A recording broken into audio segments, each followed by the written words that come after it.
Hi everyone, welcome to our channel. It's Aari. இன்னைக்கு நம்மளோட half yearly lesson plan for 12th standard 5th day period இது. So lesson 6 and 7 இருக்க short answers already PDF போட்டாச்சு check பண்ணிக்கோங்க. Short answers பாத்தீங்க அப்படின்னா relation between F and R sorry அது R. Next one optical path அப்படின்னா என்ன? Next is Snell's law, widest star twinkle. Next critical angle னா என்ன? Power of lens னா என்ன? Why does sky appears blue? And why is the color of clouds appear as white? Color of clouds வந்து ஏன் white color இருக்கான question. Next வந்து sky appears reddish in color during sunset. Why? Next mirror equation னா என்ன? Next one lens makers formula. ரெண்டு derivation இருக்கும் அதையும் பார்த்துக்கோங்க. அதோட யூஸ் அதையும் பார்த்துக்கோங்க. Next Parker's law theory னா என்ன?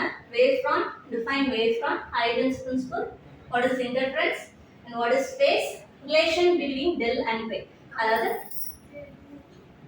பாத் டிஃபரன்ஸ் அந்த क्वेश्चन இருக்குல்ல சோ அது ரெண்டுக்கும் நடுவுல உள்ள ரிலேஷன். நெக்ஸ்ட் பேண்ட் வித்னா என்ன? Next diffraction Fresnel and Fraunhofer diffraction குரிய டிஃபரன்ஸ் என்னன்னா நெக்ஸ்ட் ஃப்ரெனல் டிஸ்டன்ஸ்னா என்ன? நெக்ஸ்ட் இன்டர்ஃபரன்ஸ் வெர்சஸ் டைஃப்ராக்ஷன் அது ரெண்டுக்கும் நடுவுல உள்ள டிஃபரன்ஸ் என்ன அப்படின்றது. நெக்ஸ்ட் மேலஸ்னா ப்ரூஸ்டர்ஸ்லா அடுத்து பாத்தீங்கன்னா யூசஸ் ஆஃப் போலரைட்ஸ். போலரைட்ஸ்னா என்னன்னு பாத்துக்கோங்க. ப்ரூஸ்டர்ஸ் விண்டோனா என்னன்னு பார்த்து அதுக்கப்புறம் அதை பாருங்க. Next, what are the defects of file and how it can be rectified? அந்த question பாத்தீங்க. So இந்த short answers ஃபுல்லா எனக்கு மறக்காம கவர் பண்ணிக்கோங்க. Thank you.